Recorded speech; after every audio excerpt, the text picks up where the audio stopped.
Hello viewers, আসসালামু আলাইকুম। আশা করি আপনারা সবাই ভালো আছেন। একে টেকনোলজি চ্যানেলের পক্ষ থেকে আপনাদের সাথে রয়েছি আমি আসাদ। তো আজকের এই ভিডিওতে আমি অনেক গুরুত্বপূর্ণ একটি ট্রিক্স আপনাদের সামনে শেয়ার করব।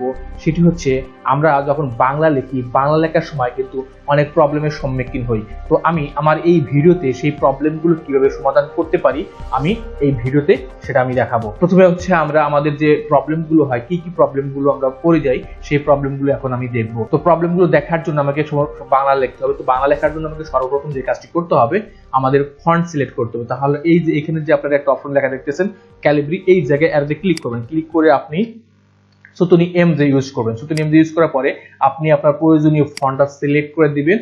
আমি একটু বড় সাইজ ইউজ করলাম এবং আমরা এখন বিজয় চেঞ্জ করব। তো বিজয় চেঞ্জ কিন্তু আমরা কয়েকভাবে করতে পারি।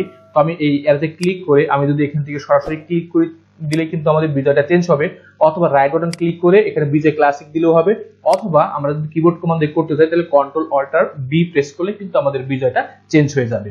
তো ওকে, তো এখন যদি আমি বর্ণগুলো লিখি, যেমন আমি র লিখে যখনই আমি স্পেস প্রেস করব, তাহলে আপনারা দেখতে পাচ্ছেন র লেখার পরে কিন্তু আমাদের স্পেস দেওয়ার পরে আমাদের কি হয়ে গেল, ও হয়ে গেল। তো আমি যদি আরো একটা বর্ণ লিখি, আমি লিখলাম হচ্ছে ডয় বন র। তো ডয় বন র লেখার পর আমি যদি স্পেস প্রেস করি তাহলে আমি দেখতে পাচ্ছি যে আমাদের অন্য কিন্তু বর্ণটা কিন্তু চেঞ্জ হয়ে গেল।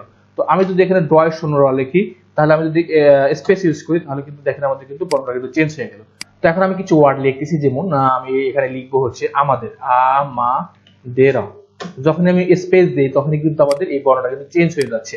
তো আমি যদি আবার লিখি করে, করে স্পেস দিলে কিন্তু আমাদের কিন্তু ও হয়ে যাচ্ছে। যেমন আমরা লিখলাম হচ্ছে বাংলাদেশ, বাংলাদেশ।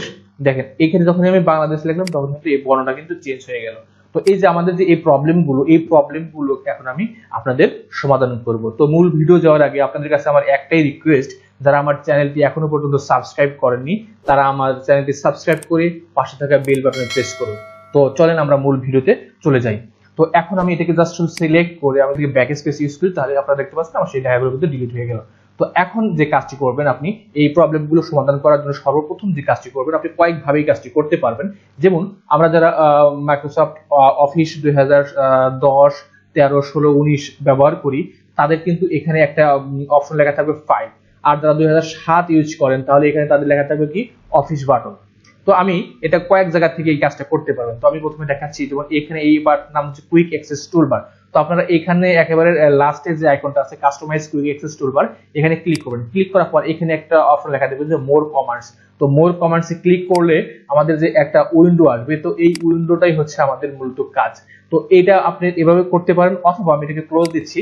আমরা কোথায় ক্লিক করব, ফাইলে ক্লিক করব। তো ফাইলে ক্লিক করার পর আমরা এই যে ফাইলের যে সাব মেনুগুলো আছে, এখান থেকে আমাদের সবার শেষের যে অপশনটা, এটা হচ্ছে অপশনস কথাটা লেখা আছে। তো এটা হচ্ছে মাইক্রোসফট অফিস 10 থেকে 21 পর্যন্ত কিন্তু অপশনস কথাটা লেখা থাকবে। আর যারা হচ্ছে মাইক্রোসফট অফিস 2007 ইউজ করেন তাদেরকে লেখা থাকবে হচ্ছে ওয়ার্ড অপশনস। তো আপনারা ওয়ার্ড অপশনস যদি 7 ইউজ করেন তাহলে ওয়ার্ড অপশনসে ক্লিক করবেন। আর যারা হচ্ছে 7 এর উপরে যারা ইউজ করেন তারা কিন্তু এই অপশনস কথাটা লেখা দেখবেন। তো আমরা এই অপশনসে ক্লিক করব। অপশনসে ক্লিক করলে একটা উইন্ডো আপনাদের সামনে আসবে।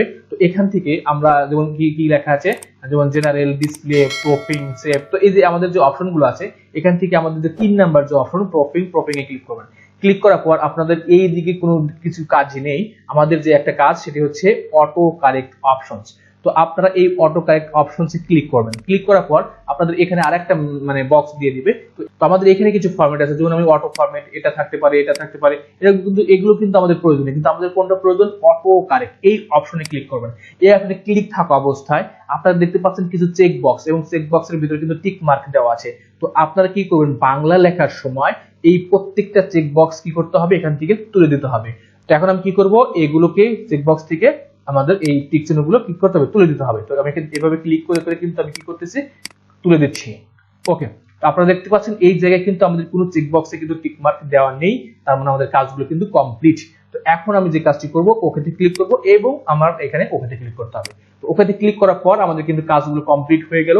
এখন যদি আমি সেই ওয়ার্ডগুলো লিখি, যেমন আমি লিখলাম হচ্ছে র, লিখে স্পেস দিলাম, এখন কিন্তু আপনারা দেখতে পাচ্ছেন কিন্তু আমাদের এখানে আর কিন্তু কোনো প্রবলেম হচ্ছে না। আমি যেমন লিখতেছি এই অক্ষরটা লিখলাম, স্পেস দিলাম, এখন কিন্তু আমাদের পরিবর্তন হচ্ছে না। আমি এই অক্ষরটা লিখলাম, দিলাম বা স্পেস দিলাম, এটা কিন্তু আপনার পরিবর্তন হচ্ছে না। তো আমি যদি এখানে কোনো ওয়ার্ড লিখি, যেমন হচ্ছে আমাদের, এখন কিন্তু স্পেস দেওয়ার পরে কিন্তু আর কোনো পরিবর্তন হচ্ছে না। আমি এন্টার দিলাম এবং এখানে আমি লিখলাম হচ্ছে করে, স্পেস দিলাম, আমার কিন্তু এখানে কোনো পরিবর্তন হচ্ছে না। আমি আবার এন্টার দিলাম, আমি লিখলাম হচ্ছে স্পেস। এখন দেখেন আমার কিন্তু কোনো পরিবর্তন হয়নি। তো আশা করি যারা এই বাংলা লেখার এই প্রবলেমগুলো পড়বেন তারা এই অটো কারেক্ট অপশনসটা অফ করে দিয়ে কিন্তু এই কাজগুলো করলে কিন্তু আর আপনাদের এই প্রবলেমগুলো হবে না। তো আশা করি ভিডিওটা বুঝতে পেরেছেন এবং আপনার এই ভিডিওটা অনেক ভালো লেগেছে। তো যদি ভিডিওটা ভালো লেগে থাকে তাহলে সবাই লাইক, কমেন্টস এবং শেয়ার করে অন্যকে দেখার সুযোগ করে দিন। তো আজকের মতো ক্লাস এ পর্যন্তই। সবাই ভালো থাকবেন, সুস্থ থাকবেন, খোদা হাফেজ।